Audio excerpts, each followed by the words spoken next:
सपना में मुख्यमंत्री बन रहे हैं, अपना सदन बनाकर अपने आप को मुख्यमंत्री डिक्लेयर कर रहे हैं। सबसे बड़ी पार्टी बनाने के चक्कर में किसी भी स्तर पे गिर जा रहे हैं। आज याद रख लीजिए मेरा रिकॉर्डिंग कि जो आज आपने किया है वो आगे आपके साथ होगा। आप जो अगर दूसरे का तोड़ रहे हैं ना, कल आपका अगर टूट जाएगा ना तो फड़फड़ाना शुरू कर दीजिएगा। वो विधायक ऑलरेडी आपके सपोर्ट में आपके साथ वोटिंग कर रहे थे, फिर आपको उन विधायकों को तोड़ने की क्या जरूरत पड़ गई महाराज? अगले दिन मुख्यमंत्री बनना है, अगले दिन मुख्यमंत्री बनना है, इसका सरकार गिरेगा, उसकी पार्टी आ जाएगी, उसकी पार्टी अरे टेक्निकली आपके पास आंकड़ा कहां से आएगा ये आज तक नहीं बता पा रहे आप। इनको केवल और केवल लालसा कुर्सी की है।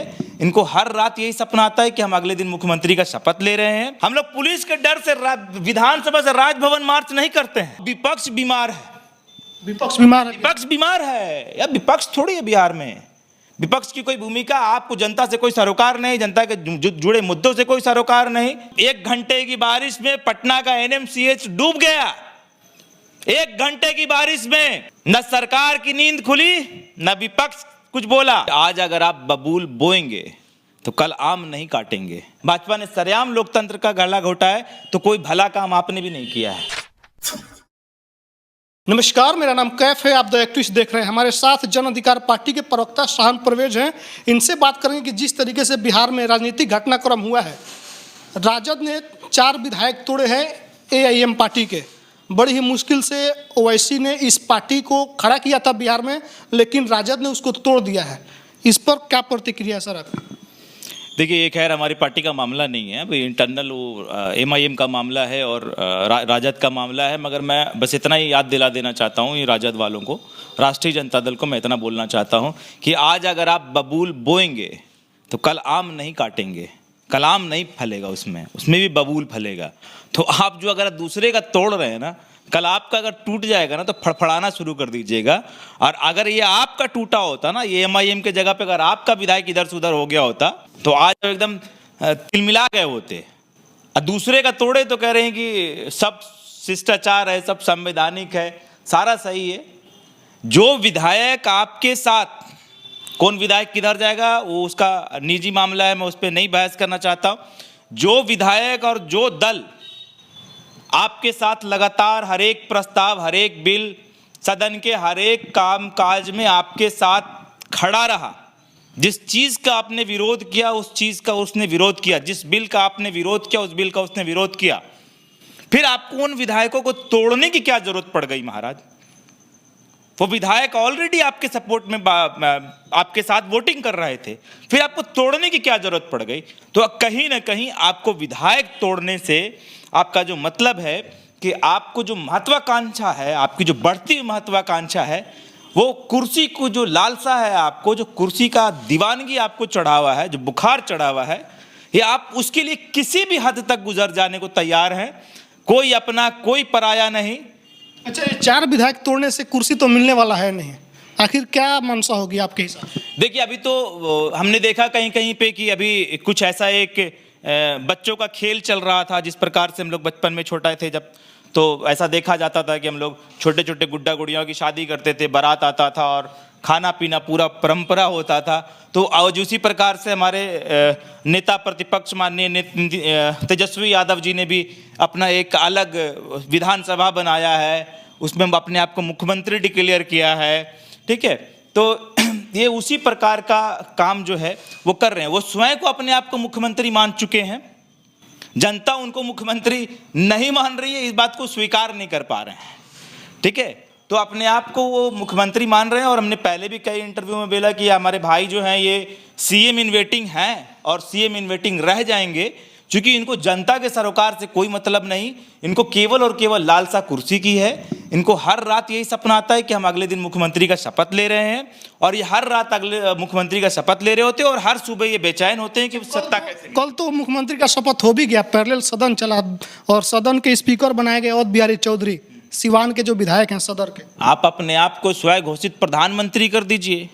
हम अपने आप को मानते हैं कि हम प्रधानमंत्री हैं। मिठाई भी चला, मिठाई आपको भी खिला देते हैं, आपको मिठाई बंटवा देते हैं कि हम पूरे मिठाई बंटवा दिए अपने गांव में, समाज में, हम ही प्रधानमंत्री हो गए, आज से हम मान लिए। तो लोग हमको अच्छा कहेगा या पागल समझेगा ये तो जनता तय करेगा।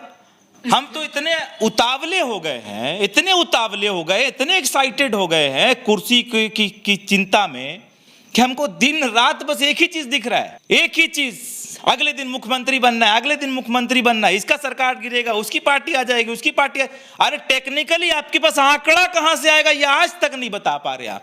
एक बार तो पिछले साल, अभी एक साल आने को है, नेता हमारे प्रतिपक्ष हमारे भाई तेजस्वी यादव जी ने ये बात कहा कि 15 अगस्त को मुख्यमंत्री के रूप में मैं झंडा फहराऊंगा।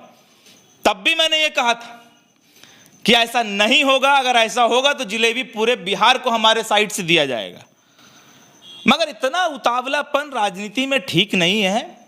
वो सत्ता की बेचैनी है, सत्ता की बेचैनी नहीं, जनता ने आपको नहीं स्वीकार किया है। आप अपने आप को सबसे बड़ी पार्टी, सबसे बड़ी पार्टी, सबसे बड़ी पार्टी बनाने के चक्कर में किसी भी स्तर पे गिर जा रहे हैं। तो आज आप याद रख लीजिए कि जो बबूल आपने बोया है वो बबूल का कांटा आपको आगे चुभेगा। ये बात को लिख लीजिए, ये बात याद कर लीजिए। क्या लग रहा है आने वाले चुनाव में राजद को नुकसान होगा इससे जो हुआ इसके लेकर के? राजद को फायदा कहां हो रहा है? राजद को फायदा कहीं होता हुआ दिखाई दे रहा है तो बताइए, कहीं राजद को फायदा होता हुआ दिखाई देता है? सबसे बड़ी पार्टी तो बन गई। सबसे बड़ी पार्टी, सबसे बड़ी पार्टी कैसे बनी सबसे बड़ी पार्टी? उसके पीछे भी जाइएगा तब ना, उसके पीछे भी जाएंगे तब ना। मैं तो तेजस्वी यादव जी को ये बात बार बार याद दिला देता हूं कि 2015 का इलेक्शन आप नीतीश कुमार जी के गठबंधन की वजह से आप जीते। आपकी पार्टी को छोड़ दीजिए, मैं आपकी बात कर रहा हूं। आप अपना सीट गठबंधन के कारण जीते और 2020 का इलेक्शन आप चिराग पासवान जी के वजह से जीते। अगर वहां चिराग पासवान जी का कैंडिडेट नहीं होता तो आप अपना सीट हार जाते। मेरा सबसे बड़ी पार्टी, सबसे बड़ी पार्टी, सबसे बड़ा दल, और सपना में मुख्यमंत्री बन रहे हैं, अपना सदन बनाकर अपने आप को मुख्यमंत्री डिक्लेयर कर रहे हैं। सर, राजनीति में इतना उतावलापन हमने देखा ही नहीं कभी, और ना कोई रेफरेंसेस है हिस्ट्री में, पॉलिटिक्स के हिस्ट्री में कि लोग इतने उतावले लोग कभी राजनीति में दिखे ही नहीं। कोई इतना सत्ता के लिए बेचैन दिखा ही नहीं। तेजस्वी यादव संघर्ष कीजिए, संघर्ष का रास्ता चुनिए। बारिश का मौसम, 1 घंटे की बारिश में पटना का एनएमसीएच डूब गया। 1 घंटे की बारिश में न सरकार की नींद खुली, न विपक्ष कुछ बोला। तो बारिश का पानी आएगा, नाला का पानी घुसेगा, अस्पताल, स्कूल, रोड, सड़क, बिजली, वो देखने के लिए हमारे नेता माननीय पप्पू यादव जी सदैव तत्पर हैं। सरकार चलाए, विपक्ष जो है तथाकथित मेन विपक्ष सपना देखते रहे, और हम लोग जनता के लिए काम करते हैं, जनता के लिए काम करेंगे। अभी बोला ना कि मैंने 2 दिन पहले इस बारे में एक ट्वीट किया। बिहार की सबसे बड़ी नामचीन अस्पताल एनएमसीएच में 1 घंटे की बारिश में वार्ड में पानी घुस जाता है। वो फोटो देखकर कितना हैरानी होता है कि पूरा मरीजों का पानी उसी में, डॉक्टर घुस के पानी में, घुटना भर पानी में घुस के डॉक्टर इलाज कर रहे हैं।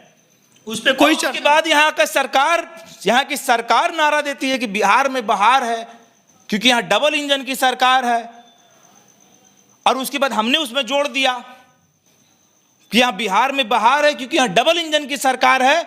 अब विपक्ष बीमार है, विपक्ष बीमार है, विपक्ष बीमार है। या विपक्ष थोड़ी है बिहार में, विपक्ष की कोई भूमिका, आपको जनता से कोई सरोकार नहीं, जनता के जुड़े मुद्दों से कोई सरोकार नहीं।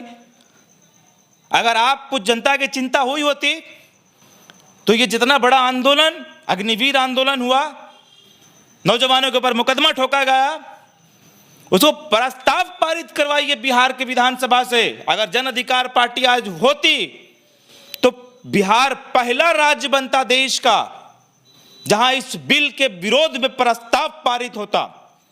आप में दम था तो आपको यह करना चाहिए था। तो जेल भी गए ना आंदोलन के दौरान। हम लोग तो रोज जेल जाते रहते हैं, कौन आंदोलन में जेल नहीं गए? कौन सा मुद्दा भी पूरे देश में उठा जिसमें जन अधिकार पार्टी के लोग नहीं रहे, जिसमें हम लोग नहीं रहे, जिसमें हम लोगों को पुलिस उठाकर नहीं ले गई?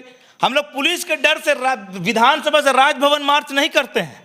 हम लोग लाठी और डंडा और गोली के डर से विधानसभा से राजभवन मार्च नहीं कर रहे थे। हम लोगों ने दिखा दिया कि विरोध प्रदर्शन कैसे होता है। खुली छाती लेकर डाक बंगला पर खड़े थे। पहले दिन बात हुई मानसून सत्र की, तेजस्वी यादव से सवाल पूछा गया शिवसेना की जो पार्टी के साथ हुआ। उन्होंने कहा कि भाजपा का यही नीति है, तोड़ो और जोड़ो, ये लोकतंत्र की हत्या करना चाहती है। सदन के आखिरी दिन से मात्र 1 दिन 2 दिन पहले इन्होंने AIM को तोड़ दिया। विचारधारा कहाँ अलग है?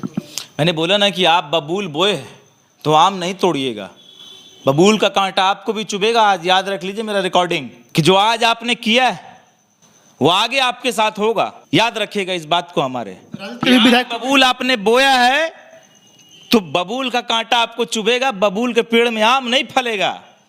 बस याद रखिए इस चीज को।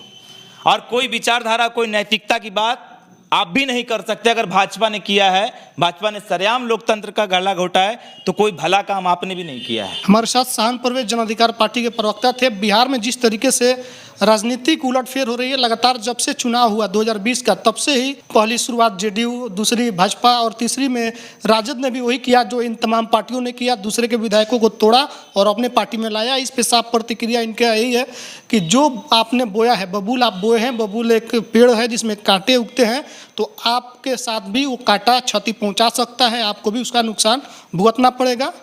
आपकी क्या प्रतिक्रिया है तमाम चीज़ों पर कमेंट करके बताइए। फेसबुक पर देख रहे हो शेयर कीजिए, यूट्यूब पर देख रहे हैं तो घंटी बजा के चैनल को सब्सक्राइब कीजिए। धन्यवाद।